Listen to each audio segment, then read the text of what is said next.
Oh, I'm getting hot now. Okay. Neil Johnston let his cigarette burn. I can't do this. I also can't. My eyesight's really bad, so I have to get really close to the camera when I read. Neil Johnston let his cigarette burn to the filter without taking a drag. He didn't want the nicotine. He wanted the acrid smoke that reminded him of his mother. If he inhaled slowly enough, he could almost taste the ghost of gasoline and fire. It was at once revolting and comforting, and it sent a sick shudder down his spine. The jolt went all the way to his fingertips, dislodging a clump of ash. It fell to the bleachers between his shoes and was whisked away by the wind. He glanced up at the sky, but the stars were washed out behind the glare of stadium lights. He wondered, not for the first time, if his mother was looking down at him. He hoped not. She'd beat him to hell and back if she saw him sitting around moping like this. A door squealed open behind him, startling him from his thoughts. Neil pulled his duffel closer to his side and looked back. Coach Hernandez propped the locker room door open and sat beside Neil. "I didn't see your parents at the game," Hernandez said. "They're out of town," Neil said. "Still or again?" Neither, but Neil wouldn't say that. He knew his teachers and coach were tired of hearing the same excuse any time they asked after his parents, but it was an easy lie, but it was as easy a lie as it was overused. Bye, thanks. It explained why no one would ever see the Jostins around town and why Neil had a predilection for sleeping on school grounds. It wasn't that he didn't have a place to live, it was more that his living situation wasn't legal. Millport was a dying town, which meant there were dozens of houses on the market that would never sell. He'd appropriated one last summer in a quiet neighborhood populated mostly by senior citizens. His neighbors rarely left the comfort of their couches and daily soaps, but every time he came and went, he risked getting spotted. If people realized he was squatting, they started asking difficult questions. It was usually easier to break into the locker room and sleep there. Why Hernandez let him get away with it and didn't notify the authorities, Neil didn't know. He thought it best not to ask. Am I reading too fast? Hello! I'm like a fast talker. Oh, thank you.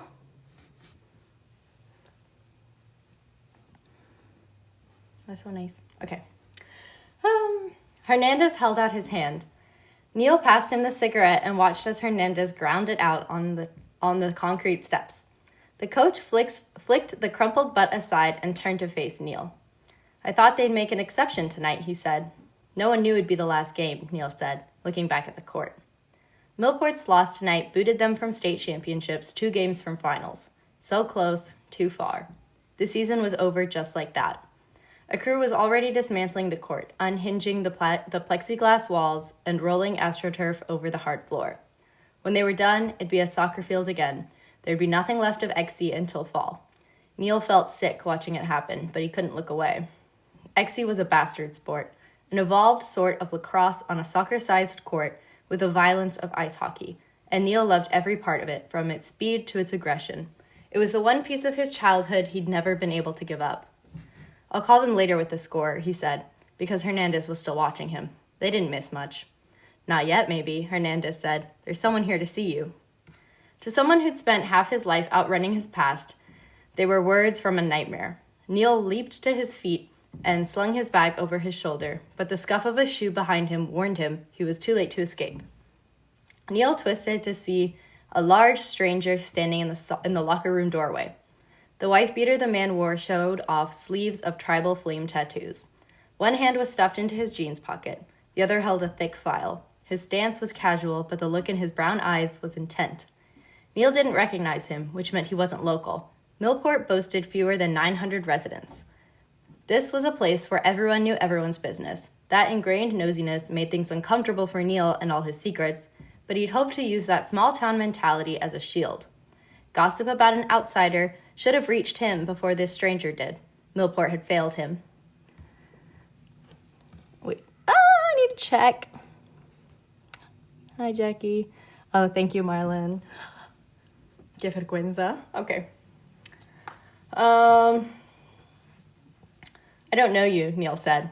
He's from a university, Hernandez said. He came to see you play tonight. Bullshit, Neil said. No one recruits from Millport. No one knows where it is. There's this thing called a map, the stranger said. You might have heard of it. Hernandez sent Neil a warning look and got to his feet. He's here because I sent him your file. He put a note out saying he was short on his striker line, and I figured it was worth a shot. I didn't tell you because I didn't know if anything would come of it, and I didn't want you to get your hopes up. Neil stared. You did what? I tried contacting your parents when he asked for a face-to-face tonight, but they haven't returned my messages. You said they tried to make it. They did, Neil said. They couldn't. I can't wait for them, the stranger said, coming down to stand beside Hernandez. It's stupid late in the season for me to be here, I know, but I had some technical difficulties with my last recruit. Coach Hernandez said you still haven't chosen a school for fall. Works out perfectly, doesn't it? I need a striker sub, and you need a team. All you have to do is sign the dotted line, and you're mine for 5 years. It took Neil 2 tries to find his voice. You can't be serious. Very serious and very out of time, the man said. He tossed his file onto the bleacher where Neil had been sitting. Neil's name was scrawled across the front in black marker. Neil thought about flipping the folder open, but what was the point? The man this coach had researched so carefully wasn't real and wouldn't exist much longer. In 5 weeks, Neil would graduate, and in 6, he'd be someone else, somewhere very far away from here. It didn't matter how much he liked being Neil Jostin. He'd stayed here too long as it was. Hello. This book is so dramatic. Neil should be used to this by now. He'd spent the last 8 years on the run, spinning lie after lie to leave a twisted trail behind him. 22 names stood between him and the truth, and he knew it would happen if anyone finally connected the dots. Signing with the college team meant more than standing still. It meant he'd be stepping into a spotlight. Prison couldn't stop his father for long, and Neil wouldn't survive a rematch with him. The math was simple, but that didn't make this any easier. That contract was a one-way ticket to a future, something Neil could never have, and he wanted it so badly he ached. For a blinding moment, he hated himself for ever trying out for Millport's team. He'd known better than to step on a court. His mother told him he'd never play again. She'd warned him to obsess from a distance, and he'd disobeyed her. But what else was he supposed to do? He'd run aground in Millport after her death because he didn't know how to go on without her.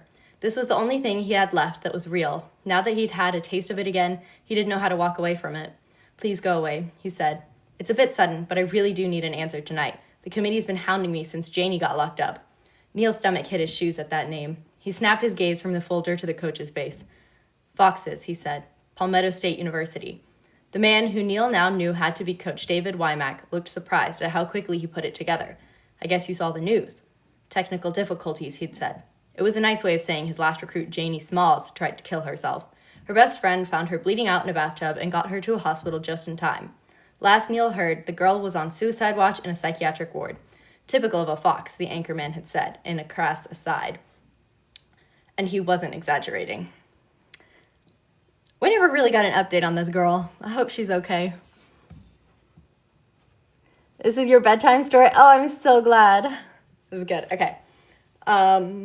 But yeah, poor Janie. I saw somebody did a Janie cosplay. That was pretty cool. The Palmetto State University Foxes were a team of talented rejects and junkies because Wymack only recruited athletes from broken homes. His decision to turn the Foxhole court into a halfway house of sorts was nice in theory, but it meant his players were fractured isolationists who couldn't get along long enough to get through a game. They were notorious in the NCAA for both their tiny size and for getting ranked dead last 3 years running. They'd done significantly better this past year thanks to the perseverance of their captain and the strength of their new defense line, but they were still considered a joke by critics. Even the ERC, the XC Rules and Regulations Committee, was losing patience with their poor results. Then, former national champion Kevin Day joined the line. It was the greatest thing that could happen to the Foxes, and it meant Neil could never accept Wymack's offer. Neil hadn't seen Kevin in almost 8 years, and he'd never be ready to see him again. Some doors had to stay closed. Neil's life depended on it. You can't be here, Neil said. Yet here I stand, Wymack said. Need a pen? No, Neil said. No, I'm not playing for you. I misheard you. You signed Kevin. And Kevin signing you, so Neil didn't stick around for the rest. He bolted up the bleachers for the locker room. I need to do different voices for them, I just realized. You can't really tell who is talking. What voice should I give Wymack?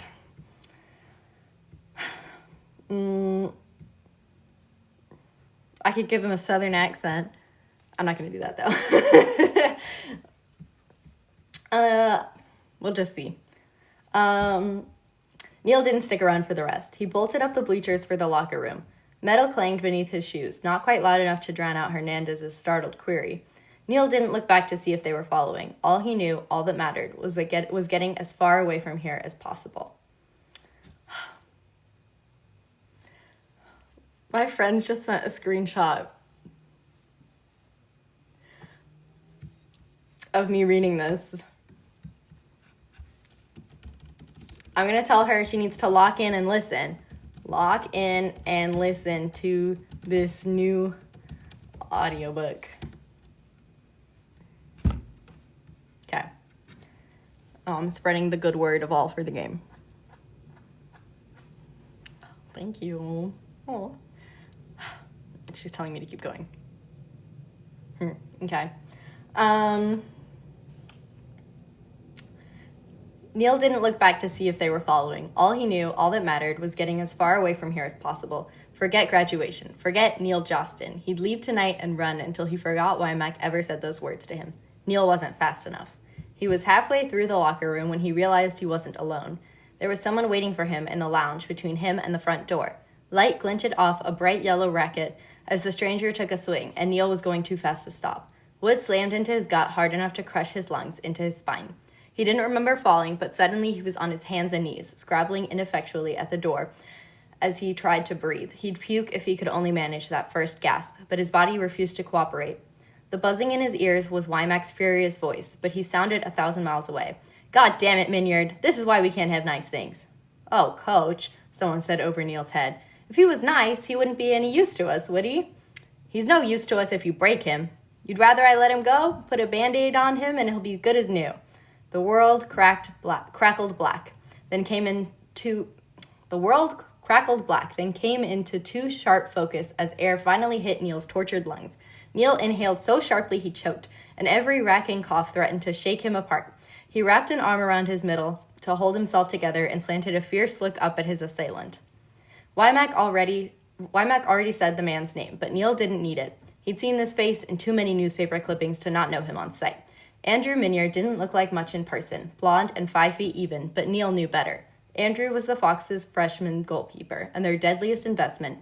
Most of the Foxes were self-destructive, whereas Andrew seemed keen on collateral damage. He'd spent 3 years at a juvie facility and barely avoided a second term. Andrew was also the only person to ever turn down the first-ranked Edgar Allan University. Kevin and Rico themselves set up a meet and greet to welcome him to the line, but Andrew refused and joined the dead last Foxes instead. He never explained that choice, but everyone assumed it was because Wymack was willing to sign his family as well. Andrew's twin Aaron and their cousin Nicholas Hemmick joined the line the same year. Whatever the reason, Andrew was blamed for Kevin's recent transfer. Kevin played for Edgar Allan's Ravens until he broke his dominant hand in a skiing accident this past December. An injury like that cost him his college contract, but he should have recuperated where he'd have his former team's support. Instead, he moved to Palmetto to be Wymack's informal assistant coach. 3 weeks ago, he was officially signed to next year's starting lineup. The only thing a dismal team like the Foxes could offer Kevin was the goalkeeper who'd once spurned him. Neil spent this spring digging up everything he could find on Andrew, wanting to understand the man who'd caught Kevin's eye. Meeting Andrew face to face was as disorienting as it was painful. Andrew smiled down at Neil and tapped 2 fingers to his temple in salute. Better luck next time. Fuck you, Neil said. Whose racket did you steal? Borrow. Andrew tossed it at Neil. Here you go. Neil, Hernandez said, catching Neil by his arm to help him up. Jesus, are you all right? Andrew's a bit raw on manners, Wymack said, coming around to stand between Neil and Andrew. Andrew had no problem reading that silent warning. He threw his hands up in an exaggerated shrug and retreated to give Neil more room. Wymack watched him go before looking Neil over. You break anything? Neil pressed careful hands to his ribs and breathed, feeling the way his muscles screamed in protest. He'd fractured bones enough in the past to know he'd gotten lucky this time. I'm fine, Coach. I'm leaving. Let me go. We're not done, Wymack said. Coach Wymack, Hernandez started. Wymack didn't let him finish. Give us a second. Hernandez looked from Wymack to Neil, then let go. I'll be right out back. I feel like I'm reading too fast. Sorry.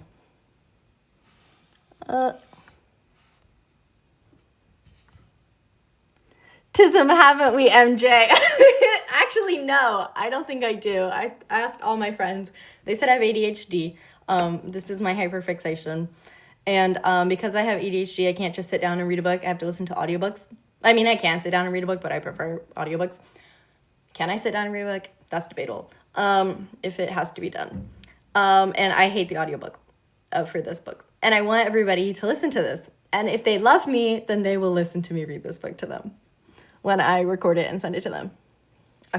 Okay, you like speed? Good. Because I put everybody's audiobooks in 2 times speed, and they can slow me down, I guess. I've never done that, but...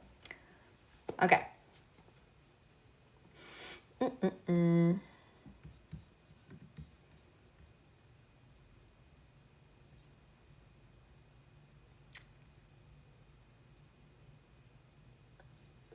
My friends are being annoying. Okay. Making fun of me reading on live, but whatever. Neil listened to his footsteps as he left. There was a rattle as he kicked the door prop out of its spot, and the back door swung closed with an agonizing creak. Neil waited for it to click before speaking again. I already gave you my answer. I won't sign with you. You didn't listen to my whole offer, Wymack said.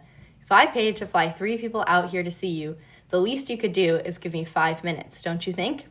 The blood left Neil's face so fast the world tilted. He took a stumbling step back from Wymack, a desperate search for both balance and room to breathe. His duffel banged into his hip, and he knotted a hand around its strap, needing something to hold on to. You didn't bring him here. Wymack stared hard at him. Is that a problem? Neil couldn't tell him the truth, so he said, I'm not good enough to play on the same court as a champion. True, but irrelevant, a new voice said, and Neil stopped breathing. He knew better than to turn around, but he was already moving. He should have guessed when he saw Andrew here, but he hadn't wanted to think it. There was no reason for a goalkeeper to meet a potential striker. Andrew was only here because Kevin Day never went anywhere alone.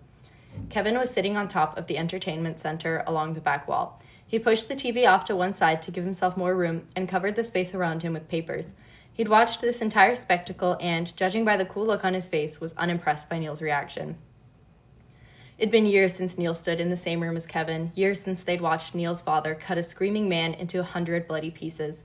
Neil knew Kevin's face as well as he knew his own, the consequence of watching Kevin grow up in the public eye from 1,000 or more miles away. Everything about him was different. Everything was the same, from his dark hair and green eyes to the black number 2 tattooed onto his left cheekbone. Neil saw that number and wanted to retch. Kevin had that number back then too, but he'd been too young to have it done permanently. Instead, he and his adopted brother Rico Moriyama wrote the numbers 1 and 2 on their faces with markers, tracing them over and over anytime they started to fade. Neil didn't understand it then, but Kevin and Rico were aiming for the stars. They were going to be famous, they promised him. They were right. They had professional teams and played for the Ravens. Last year, they were inducted to the national team, the U.S. court. They were champions, and Neil was a jumble of lies and dead ends. Neil knew Kevin couldn't recognize him. It'd been too long. They'd both grown up a world apart.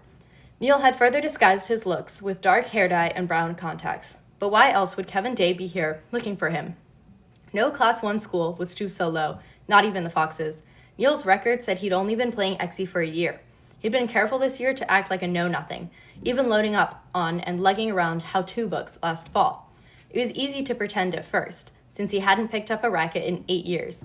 The fact he was playing a different position now than he'd played at Little League helped, since he'd had to relearn the game from a new perspective.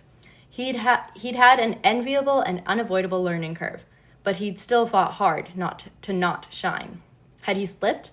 Had it been too obvious that he had past experience he wasn't talking about? How had he caught Kevin's eye, despite his best attempts to stay hidden? He was just that good. If it was that easy for Kevin, what sort of beacon was he sending to his father's people? What are you doing here? He asked through numb lips. Why were you leaving? Kevin asked. I asked you first. Coach already answered that question, Kevin said, a tad impatiently. We are waiting for you to sign the contract. Stop wasting our time. No, Neil said. There are 1,000 strikers who jump at the chance to play with you. Why don't you bother them? We saw their files, Wymack said. We chose you. I won't play with Kevin. You will, Kevin said. Wymack shrugged at Neil. Maybe you haven't noticed, but we're not leaving here until you say yes. Kevin says we have to have you, and he's right. We should have thrown away your coach's letter the second we opened it, Kevin said. Your file is deplorable, and I don't want someone with your inexperience on our court. It goes against everything we're trying to do with the Foxes this year. Fortunately for you, your coach knew better than to send us your statistics. He sent us a tape so we could see you in action instead. You play like you have everything to lose. His inexperience. If Kevin remembered him, he'd know that file was a lie. He'd know about Neil's little league teams. He'd remember the scrimmage interrupted by that man's murder. That's why, Neil said quietly. That's the only kind of striker worth playing with. Relief made Neil sick to his stomach. Kevin didn't recognize him, and this was just a horrible coincidence. Maybe it was the world's way of showing him what could happen if he stayed in the same place for too long. Next time, it might not be Kevin. Next time, it might be his father. Stop! My friends are making fun of me. Guys, you... Oh my god. Yeah, okay. Stay and learn. Stay and learn.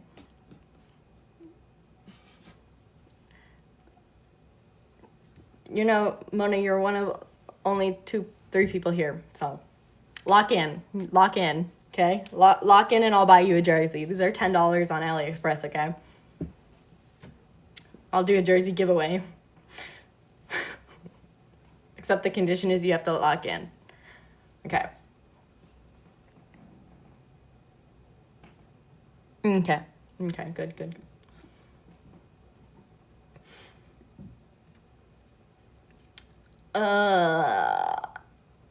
Okay, maybe it was the world's way of showing him what could happen if he stayed in the same place for too long. Next time, it might not be Kevin. Next time, it might be his father.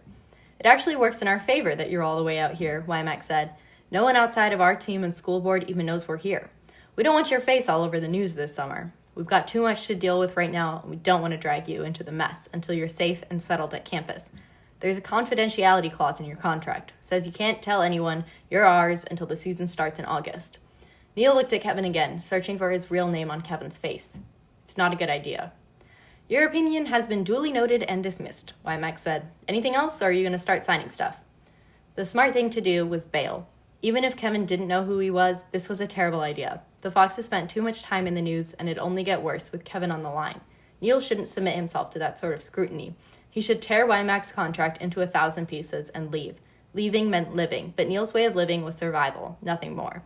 It was new names and new places and never looking back. It was packing up and going as soon as he started to feel settled. This last year, without his mother at his side, it meant being completely alone and adrift.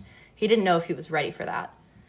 He didn't know if he was ready to give up Exie again, either. It was the only thing that made him feel real. Wymack's contract was permission to keep playing and a chance to pretend to being normal a while longer.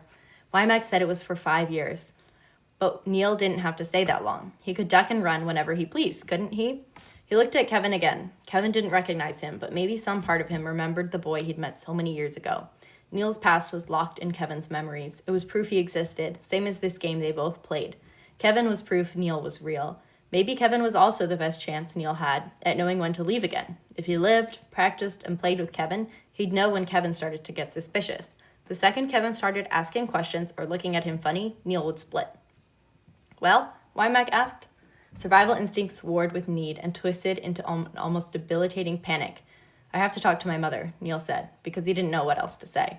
What for? Wymack asked. You're legal, aren't you? Your file says you're 19. Neil was 18, but he wasn't going to contradict what his forged paperwork said. I still need to ask. She'll be happy for you. Maybe, Neil agreed quietly, knowing it was a lie. If his mother knew he was even considering this, she'd be furious. It was probably a good thing she'd never know, but Neil didn't think good was supposed to feel like a knife in his chest. I'll talk to her tonight. We can give you a lift home. I'm fine. Wymack looked at his foxes. Go wait in the car. Kevin gathered his files and slid off his perch. Andrew waited for Kevin to catch up and led him out of the locker room. Wymack waited until they were gone, then turned a serious look on Neil. You need one of us to talk to your parents? I'm fine, Neil said again. Okay, you have to take a shot every time Neil says, I'm fine. Not me, though, or else we won't finish this book. Wymack didn't even try for subtlety with his next question. Are they the ones who hurt you? Neil stared at him at a complete loss. It was blunt enough to be rude on so many levels that there wasn't a good place to start answering it. Wymack seemed to realize that because he pushed on before Neil could respond. Let's try that again. The reason I'm asking is because Coach Hernandez guesses you spend several nights a week here. He thinks there's something going on since you won't change out with the others or let anyone meet your parents. That's why he nominated you to me. He thinks you fit the line. You know what that means, right? You know the people I look for. I don't know if he's right, he said, but something tells me he's not far off. Either way, the locker room's going to be shut down once the school year ends. You're not going to be able to come here during the summer. If your parents are a problem for you, we'll move you to South Carolina early. You'll do what? Neil asked, surprised. Andrew's lot stays in town for summer break, Wymack said. They crash with Abby, our team nurse. Her place is full, but you could stay with me until the dorm opens in June. My apartment's not made for 2 people, but I've got a couch, and that's a little softer than a rock. We'll tell everyone you're there for conditional early practice. Chances are half of them will believe it. You won't be able to fool the rest, but that doesn't matter. Foxes are foxes for a reason, and they know we wouldn't sign you if you didn't qualify. That doesn't mean they know specifics. It's not my place to ask, and I'm sure as hell not going to tell them. It took 2 tries to get the word out. Why? Coach Wymack was quiet for a minute. Did you think I made the team the way it is because I thought it would be a good publicity stunt? It's about second chances, Neil. 2nd, 3rd, 4th, whatever.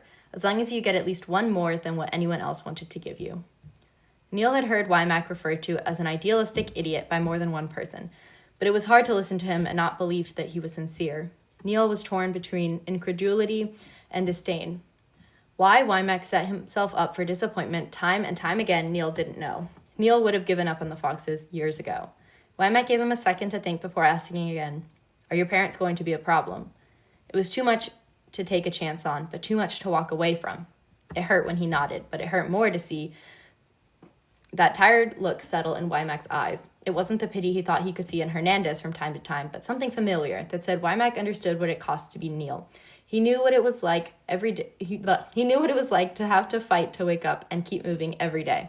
Neil doubted the man could ever really understand, but even that tiny bit was more than he'd ever gotten in his life. Neil had to look away. Your graduation ceremony is May 11th, according to your coach, Wymack said at length. We'll have someone pick you up from Upstate Regional Airport Friday the 12th. Neil almost pointed out that he hadn't agreed to anything yet, but the words died in his throat as he realized he really was going. Keep the papers tonight, Wymack offered, pushing his folder at Neil again. This time, Neil took it. Your coach can fax the signed copies to me on Monday. Welcome to the line. Thank you seemed appropriate, but Neil couldn't manage it. He kept his stare on the floor. Wymack didn't wait long for a response before going in search of Hernandez. The back door banged shut behind him, and Neil's nerves broke. He ran for the bathroom and made it to a stall just in time to dry heave into a toilet. He could imagine his mother's rage if she knew what he was doing. He remembered too well the savage yank of her hands in his hair. All these years spent trying to keep moving and hidden, and now he was going to destroy their hard work. She would never forgive him for this, and he knew it. And that did nothing at all to help the clenching feeling in his gut. I'm sorry, he gasped out between wet coughs. I'm sorry. He stumbled over to the sinks to rinse his mouth out and stared himself down in the mirrors that hung above them. With black hair and brown eyes, he looked plain and average. No one to notice in a crowd, no one to stick in anyone's memories. That's low-key offensive. That was what he wanted, but he wondered if it could hold up against news cameras. He grimaced a little at his reflection and leaned closer to the mirror, tugging hard at chunks of hair to check his roots. They were dark enough that he relaxed and leaned back a bit. Yeah, if you're running from the mafia, definitely do a televised sport. University, he said quietly. It sounded like a dream. It tasted like damnation. He unzipped his duffel bag enough to put Wymack's paperwork away. When he returned to the main room, the 2 coaches were waiting on him. Neil said nothing to him, but went past them to the door.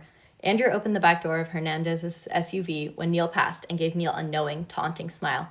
Too good to play with us? Too good to ride with us? Neil flicked him a cool look, sped up to a jog.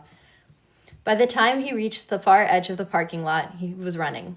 He left the stadium and the Foxes and their 2 good promises behind him, but the unsigned contract in his bag felt like an anchor around his neck. Okay, that was the end of chapter 1.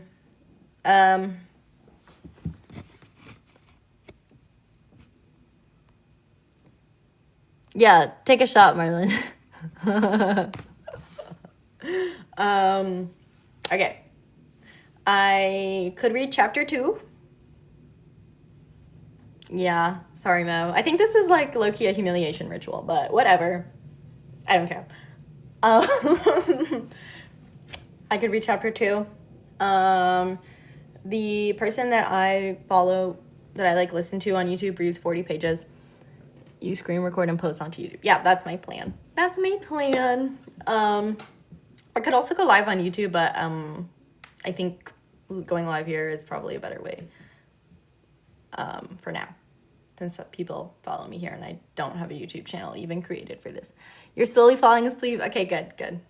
Okay, I'm gonna read chapter 2, and then if I'm feeling actually insane, then I might read Mo Dao Zushi by Mo, if anybody wants to listen to that.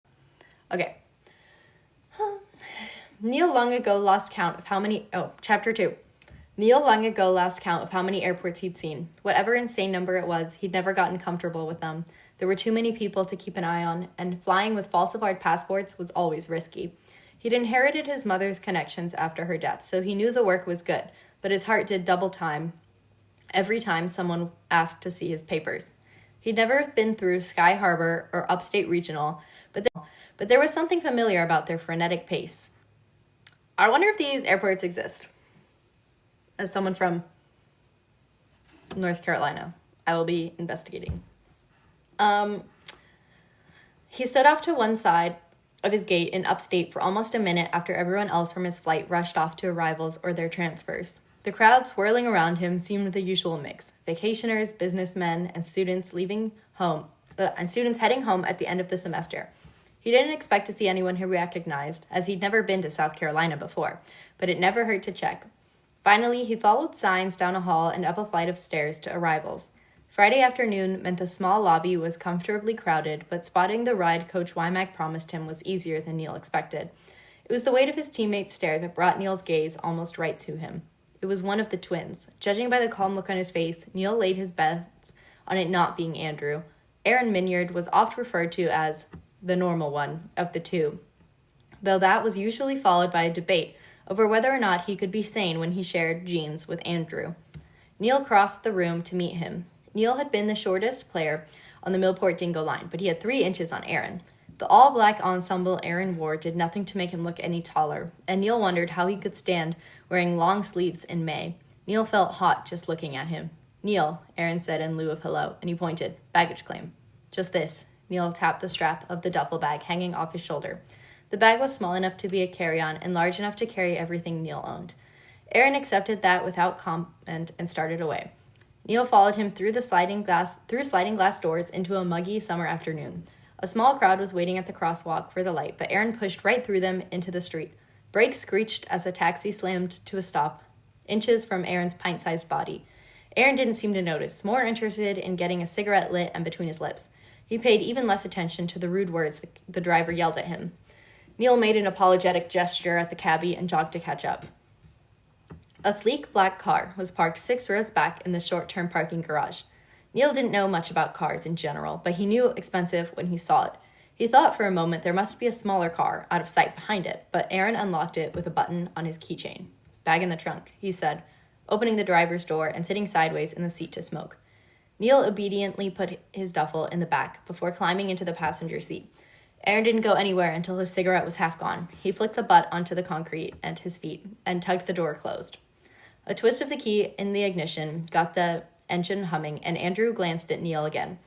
The ghost of a smile tugged at one corner of his mouth, but it was a decidedly unfriendly expression. "Neil Jostin," he said again, as if testing the way it sounded. "Here for the summer, "Yes." Aaron cranked the air conditioner up as high as it could go and put the car in reverse. "That makes 5 of us. But word is you're going to stay with Coach." Coach Wymack warned Neil the cousins, Andrew, Aaron, and Nicholas, would be in town, but it still didn't add up. Neil knew who that 5th person had to be. He didn't want to believe it, even as he knew he should have expected it. Kevin had been glued to Andrew's side since his transfer. Still, Neil had to be sure. "Kevin stays on campus?" he asked. "Where the court is, Kevin is. He can't exist without it," Aaron said derisively. "I didn't think it was the court Kevin was staying for," Neil said. And this is why we all shipped Kevin and Andrew in the first book. It made too much sense. Aaron didn't answer. It was a short drive to the parking lot exit, and Aaron had cash ready for the lady at the booth. As soon as the bar lifted to let them out, he stepped down on the gas. A horn sounded at them in warning as they cut right into traffic, and Neil discreetly tightened his buckle. Aaron either didn't notice or didn't care. When they were on the road, he flicked Neil a sideways look. "I hear you didn't hit it off with Kevin last month." "No one warned me he was going to be there," Neil answered, watching the scenery rush by outside the window. "Maybe you'll forgive me for not reacting well." "Maybe I won't. I don't believe in forgiveness, and it wasn't me you offended." "That's the 2nd time a recruit has told him to fuck off." If it was possible to dent that arrogance of his pride would have shreds through it. Instead, he's losing faith in the intelligence of high school athletes. I'm sure Andrew had his reasons for refusing, same as me. You said you weren't good enough, but here you are anyway. You think a summer of practices will make that much of a difference? No, Neil said. It was just too hard to say no. Coach always knows what to say, It makes it hard on the rest of us, though. Not even Millport should have taken a chance on you. Neil shrugged. Millport's too small to care about experience. I had nothing to lose by trying out, and they had nothing to gain by refusing me. It was a matter of being in the right place at the right time, I guess. Do you believe in fate? Neil heard the faint scorn in the other man's voice. No, do you? Luck, then, Aaron said, ignoring that return question. Only the bad sort. We're flattered by your high opinion of us, of course. Aaron pulled at the wheel, sliding the car. I need to make them sound different. How do I make them sound different? I could give them different voices.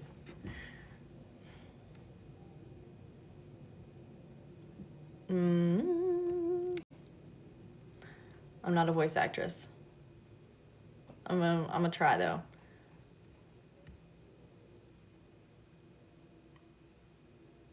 I'm gonna restart that. No, Neil said. It was just too hard to say no. No, I can't do this. I'm not a voice actress. I'm sorry. I have too much shame. Okay. Aaron pulled at the wheel, sliding the car from one lane to the other without bothering to check the traffic around him. Horns blared behind them. Neil watched in the rearview mirror as cars swerved to avoid hitting them. It's too nice of a car to wreck, he said pointedly. Don't be so afraid to die, Aaron said, as the car kept gliding across the 4-lane road to an exit ramp. If you are, you have no place on our court. We're talking about a sport, not a death match. Same difference, Aaron said. You're playing for a Class 1 team with Kevin on your line. People are always willing to bleed for him. You've seen the news, I assume. I've seen it, Neil said. Aaron flicked his fingers as if that proved his point. Neil would be hard-pressed to say he was wrong, so he let it slide. Kevin Day and his adoptive brother Rico Moriyama were hailed as the sons of Exie. Kevin's mother, Kaylee Day, and Rico's uncle, Tetsuji Moriyama, created the sport roughly 30 years ago while Kaylee was studying abroad in Fukui, Japan. What started as an experiment spread from their campus to local street teams, then across the ocean to the rest of the world. Kaylee brought it home with her to Ireland after completing her degree, and the United States picked it up soon after. Kevin and Rico were raised on Exie. When Edgar Allan's massive stadium, Castle Evermore, the first NCAA Exie stadium in the United States, was little more than blueprints, Kevin and Rico had custom rackets. After Kaylee's fatal car accident, Tetsuji took Kevin in, but the Ravens' new coach had no time to raise children. Rico and Kevin spent their formative years at Evermore with the Ravens instead, and were considered the team's unofficial mascots. When they weren't being coached by Tetsuji, they were coached by the team, and tutors were brought on site so that they wouldn't have to leave the stadium for school. Kevin and Rico grew up in front of cameras, but always with Exie as a backdrop, and always together. Until Kevin transferred to Palmetto State, he and Rico were never seen in separate rooms. Their unconventional childhood led many to worry about their psychological well-being, but also fueled a rabid obsession with the pair. Rico and Kevin were the face of the Ravens. To many, they were considered the future of Exie. Last December, Rico and Kevin vanished from the public eye for weeks. When spring championships started in January, neither man was on the Ravens starting lineup. It wasn't until the end of January that Tetsuji Moriyama addressed the topic at a press conference, and the news was a cruel blow to Exie fans everywhere. Kevin Day had broken his playing hand on a skiing trip. According to Tetsuji, Kevin and Rico were too devastated to face either the Ravens or their upset fans just yet. The next day, Coach Wymack told the press Kevin was recuperating in South Carolina. Hearing Kevin would never play again was bad. Finding out he'd left the Ravens was somehow worse for his obsessive fans. If Kevin was relegated to the sidelines as an assistant coach, he should at least lend his prestige and knowledge to his home team. Fans took offense on their beloved team's behalf, but most everyone assumed he'd transfer back as soon as his hand was finished healing, except Kevin Day signed with the Foxes in March, not as a coach, but a striker. His fans went from feeling heartbroken to feeling betrayed. Palmetto State had borne the brunt of that rage since. The university and stadium had been vandalized upwards of a dozen times, and there had been numerous fights on campus. It would only get worse when the season started and people saw Kevin wearing the Foxes' colors. Neil wasn't looking forward to getting in the middle of that mess. The apartment complex where Wymack lived was a 20-minute drive from the airport. The parking lot was mostly empty since it was mid-afternoon on a workday, but there were 3 people waiting on the sidewalk. Aaron was the first out, and he aimed the key ring at the back of the car. Neil heard locks pop as he climbed out of the car. Aaron went to meet the others at the curb while Neil retrieved his duffel bag from the trunk. Neil slung it over his shoulder, relaxing a little at the familiar weight of it, and pushed the trunk closed. When he looked up, he was the center of attention. The twins were standing to either side of Kevin, dressed identically but easily distinguishable by the looks on their faces. Aaron looked bored now that he'd fulfilled his duty in getting Neil here. Andrew was smiling, but Neil knew his cheer didn't mean he was going to play nice. He'd been smiling when he smashed a racket into Neil's stomach, too. Nicholas Hemmick was the only one who looked genuinely happy to see Neil, and he stepped up to the curb at Neil's approach. Neil was glad for the distraction, since it kept him from looking at Kevin, and he readily accepted the hand Nicholas offered.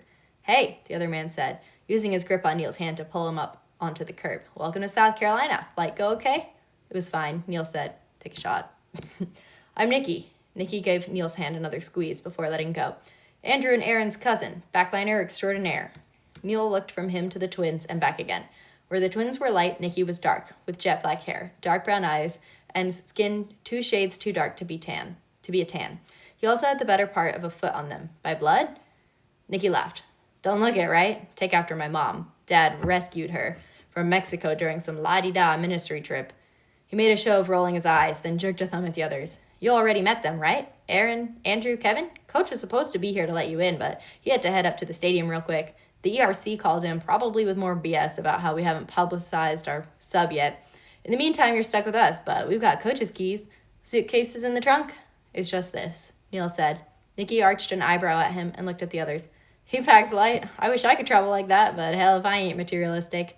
"Materialistic is just a start," Aaron said.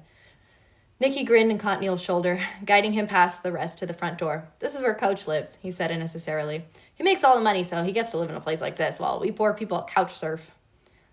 "You have a nice car for someone who thinks he's poor," Neil said. "That's why we're poor," Nikki said dryly. "Aaron's mother bought it for us with her life insurance money," Andrew explained. "It's no surprise she had to die to be worth anything." "Easy," Nikki said. He was looking at Aaron when he said it. "Easy, easy." Andrew lifted his hands into a careless shrug. "Why bother? It's a cruel world, right, Neil? You wouldn't be here if it wasn't." "It's not the world that's cruel," Neil said. "It's the people in it." "Oh, so true." They rode the elevator up to the 7th floor in silence. Neil watched the numbers tick above the door so he wouldn't look at Kevin's reflection. Unease over being so high off the ground was almost distraction enough. He preferred staying to lower levels so he could make an easy escape if need be. Jumping out the window here was definitely out of the question. He made a mental note to find any and all fire escapes. I haven't checked here in a minute. Yeah, we're on chapter 2 now, but I'm going to upload this to YouTube later. If you join late, you can catch up. Please use the song. Please. I can't play a song in the background in case it gets like a copyright strike when I upload it to YouTube. I've never done this before, but just in case. Not taking any chances. And after this, I think I am going to read Modazushi. Okay.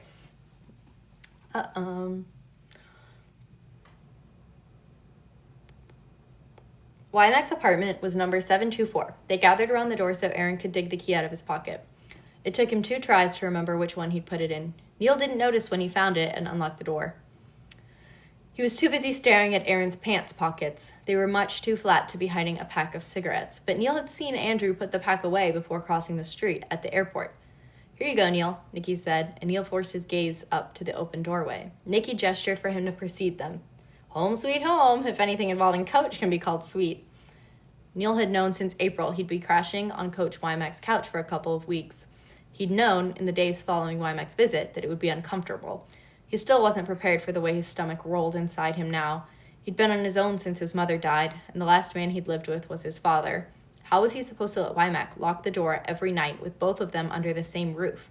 He couldn't possibly sleep here. Every time Wymack breathed, Neil would wake up and wonder who was after him. Maybe he should back out and check into a hotel, but how was he supposed to explain that to Wymack?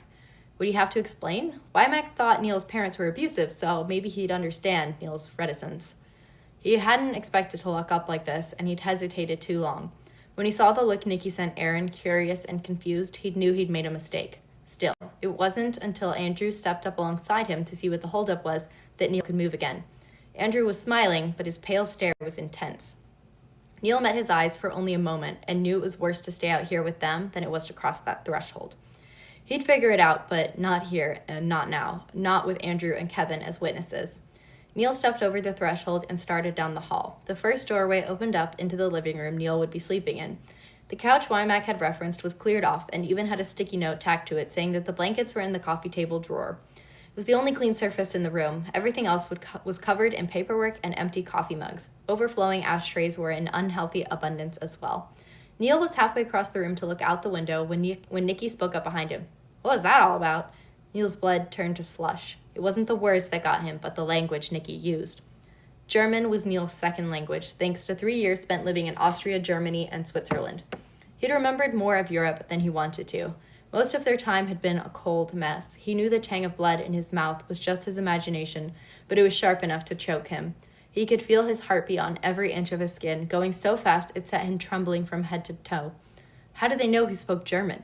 Neil had half a mind to run for it, but then Aaron answered, and Neil realized with a sick rush Nikki wasn't talking to him. No, they were talking about him, not intending for him to understand.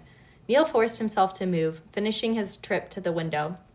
He pushed the curtains back and put his hands to the glass, needing something to steady him while his heart tried to ease back to a normal rhythm.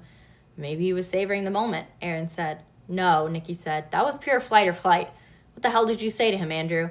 Neil looked back at him. Nikki wasn't looking at Andrew, maybe already knowing he wasn't going to get an answer, but was watching Neil across the room. When Neil turned, Nikki gave a bright smile and switched back to English. How about a tour? Neil considered saying something, but he'd already given too much away. Sure. There wasn't much to look at. A bathroom and kitchen sat opposite each other, and the bedrooms were at the end of the hall. Wymack had converted the second bedroom into an office. The office made up for the bare living room walls. It was covered with newspaper articles, team photos, outdated calendars, and miscellaneous certificates. 2 bookshelves lined the wall, one full of XC books, the other a mismatch of everything from travel guides to classic literature. Wymack's desk was buried in paperwork, not an inch of wood visible, and Neil's file was on top. Holding down one corner was a hefty prescription bottle. Nikki scooped the bottle up with a triumphant sound and twisted the lid off. That's not yours, Neil said. Painkillers, Nikki said, ignoring that implicit accusation. Coach shattered his hip a few years ago back, you know. That's how he met Abby. She was his therapist, and he got her the job here. Team's still split 50-50 on whether or not they're banging. Boning. Wow, I can't believe I read that and replaced the word. I'm just going to repeat that part. Team's still 50-50 on whether or not they're boning. Andrew refuses to vote, which means you're the tiebreaker. Let us know ASAP. I've got money riding on it. He shook a couple of pills into his hand, screwed the lid on, and put the bottle back. Neil looked to see what the others thought of this, but Andrew and Kevin had vanished. Only Aaron remained, and he didn't look at all concerned. You'll meet Abby tonight at dinner, Nikki said, stuffing the pills into his pocket. We've got a couple hours to kill before then, so maybe we can take you by the court and let you gawk at it. We've got the perfect number for scrimmages now. Kevin's probably pissing himself in excitement. I doubt that, Neil said, thinking of Kevin's dispassionate expression downstairs. Kevin doesn't do excited, Aaron agreed, but since Exie is the only thing he cares about, no one wants you on our court more than he does.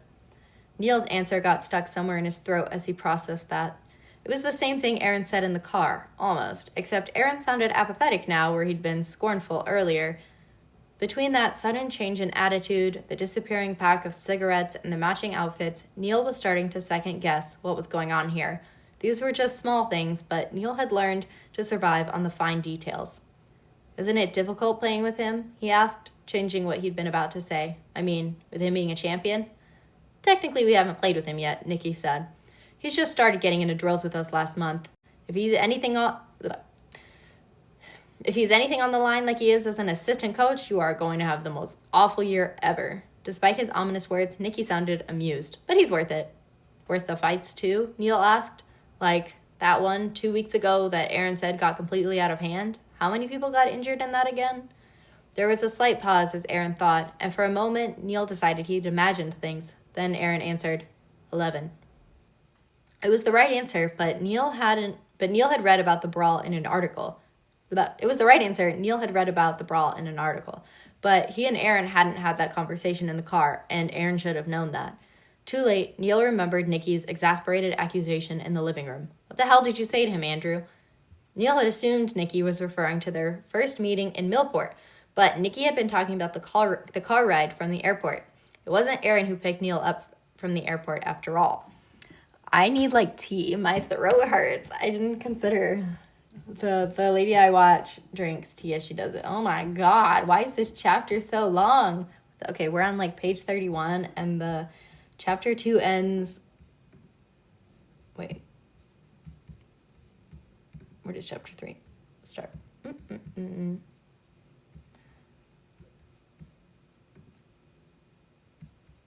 Maybe it's... Sorry, you guys are gonna hate me. We're gonna control F. Chapter 3. Oh, yeah, page 38. I'm gonna lose my voice. My tongue is not blue.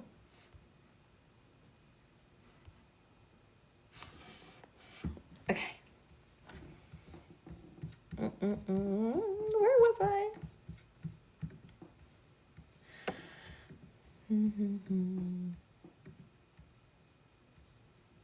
Okay. I think I can finish it without water. Okay.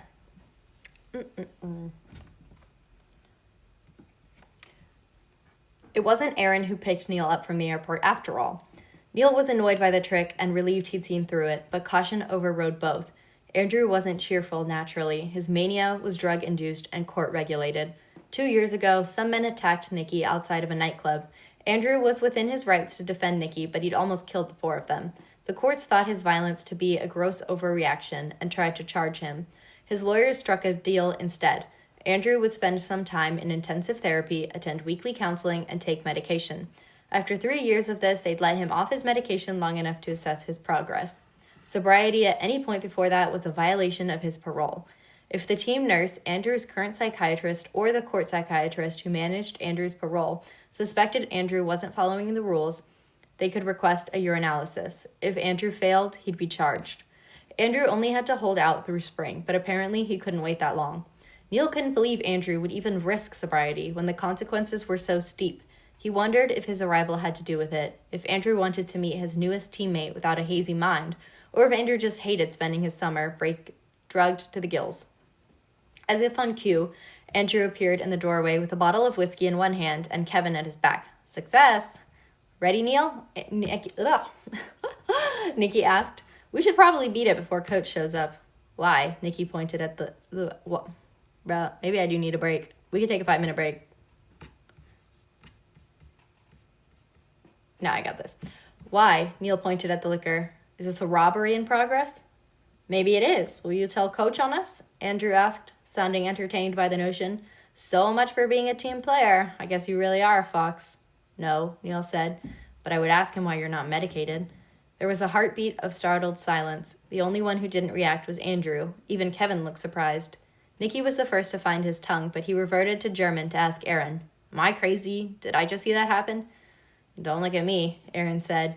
I prefer an answer in English, Neil said. Andrew put a thumb to the corner of his mouth and dragged it along his lips to erase his smile. That sounds like an accusation, but I didn't lie to you. Omission is the easiest way to lie, Neil said. You could have corrected me. Could have, didn't, Andrew said. Figure it out for yourself. I did, Neil said. He tapped 2 fingers to his temple, copying Andrew's mocking salute from their first meeting. Better luck next time.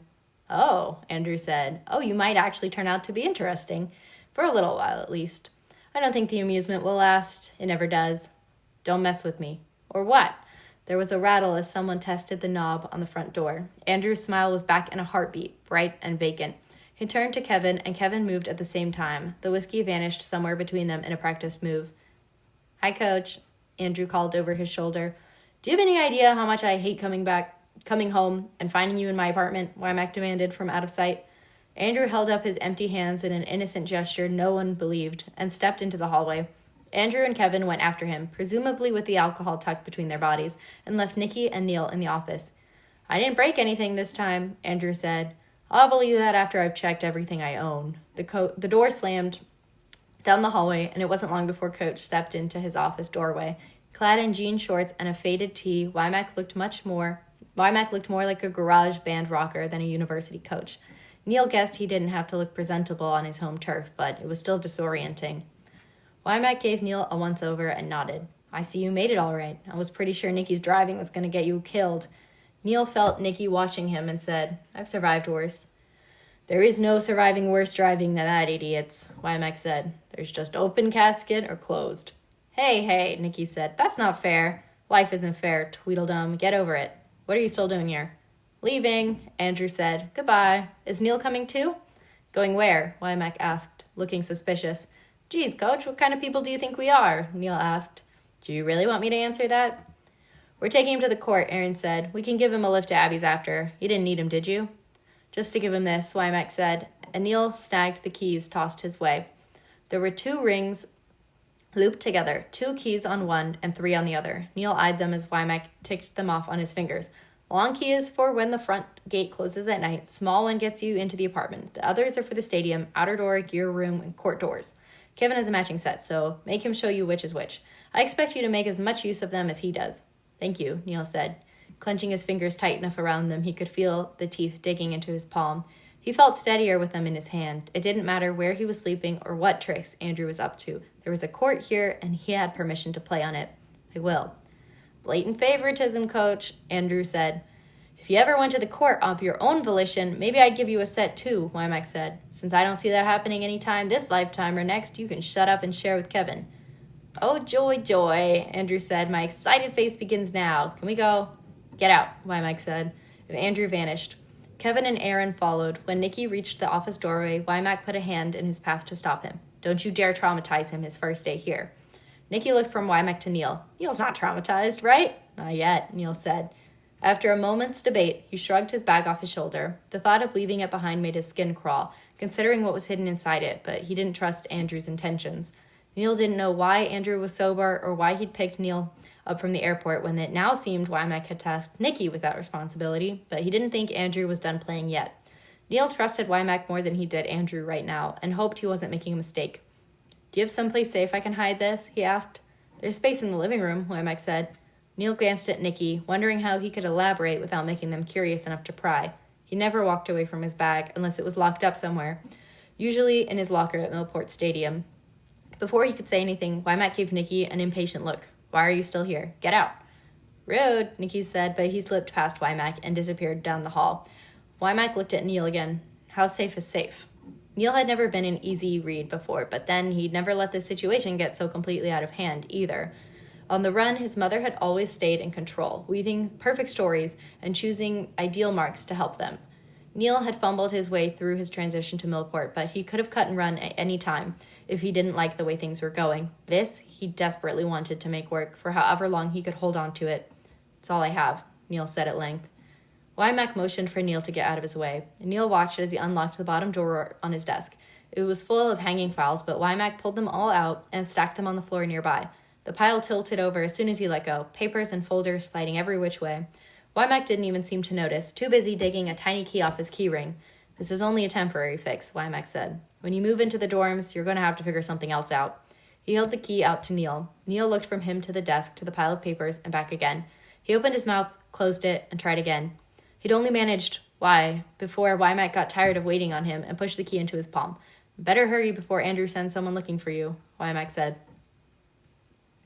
Neil swallowed the rest of his question in favor of stuffing his duffel bag into the drawer. Luckily, most of what was in the bag was clothes, so it fit into the cramped space with a couple of shoves. Neil pushed the drawer shut and locked it. He tried to give the key back, but Wymack gave him a pitying look. The hell would I want that? Wymack said, give it back when you move out. Neil looked down at the key in his palm, at the security Wymack so easily and unquestioningly gave him. Maybe Neil wouldn't get any sleep tonight, and maybe he'd spend the next couple weeks waking up every time Wymack snored a little too loud, but maybe Neil really was okay here for now. Thank you, he said. Move along, Wymack said. Neil left the office. The others had left the front door open and were waiting for him in the hallway. Neil slipped the key onto his key ring as he walked to meet them. Andrew led his cousins and Kevin to the elevator while Neil closed the door and locked it behind them. The elevator car arrived only seconds after Neil rejoined them, and they filed inside. Neil's fleeting sense of safety vanished the second the doors closed behind him because the others had arranged themselves in a ring around the walls of the elevator. Nikki and Aaron to his sides and Andrew and Kevin opposite him. All eyes were on Neil. Andrew's smile vanished when the elevator started its slow crawl down. Neil returned his stare, every muscle tensed for a fight. At the 5th floor, Andrew pushed away from the back railing and started for Neil. He reached for Neil's keys, but Neil moved the rings out of his reach. Andrew tried again, and Neil had to step back to dodge his grab. He backed right... Oh, I didn't... I didn't interact with the live enough. I didn't touch my screen, and I thought that we're reading All for the Game, the first book, and we're on chapter 2. Okay. Let me just finish this up. He reached for Neil's keys, but Neil moved the ring out of reach. Andrew tried again, and Neil had to step back to dodge his grab. He backed right into the metal doors and realized a moment too late Andrew didn't care about his keys at all. He buried the ring in his pocket, feeling pinned in. How stupid that someone so short could have such presence. How nice to meet you, Neil, Andrew drawled. It'll be a while before we see each other again. Somehow I don't think I'm that lucky. Like this, Andrew clarified, gesturing between their faces. It will have to wait until June. Abby threatened to revoke our stadium rights for the summer if we break you sooner than that. Can't have that, can we? Kevin would cry. No worries. We'll wait until everyone's here and Abby has too many other foxes to worry about. Then we'll throw you a welcome party you won't forget. You need to rethink your persuasion techniques. They suck. I don't need to be persuasive, Andrew said, putting a hand to Neil's chest as the elevator slowed to a stop. You'll just have to learn to do what I say. The door slid open behind Neil. As soon as they'd parted enough, Andrew gave Neil a small push. Neil tripped backward into the lobby. Andrew shoved past him, bumping him from shoulder to hip, and headed for the door. Kevin was a half step behind him, and Andrew didn't even look at Neil on his way by. Only Nikki stayed behind long enough to smile at Neil. Ready for this? He asked, and he went on ahead. Neil remained behind for a few seconds longer to stare at their backs. He was starting to think Kevin wasn't his only problem at Palmetto State. It was almost a relief. Neil couldn't anticipate Kevin. He couldn't ask how much Kevin remembered about his past, and he wouldn't know until too late what finally triggered Kevin into remembering him. But Andrew was just as psychotic. I apologize, but I am going to say the word. But Andrew was just a psychotic midget, and Neil had grown up around violence. Handling him would be easy. Neil would just have to be careful. Ready, Neil said, and started after his teammates. There are a couple words, maybe this is just the only one, I don't know. There are a couple words I don't know if I should say. I could bleep it. Anyway, that's all for chapter 2. I'm gonna record it and upload it to YouTube now. So that's exciting.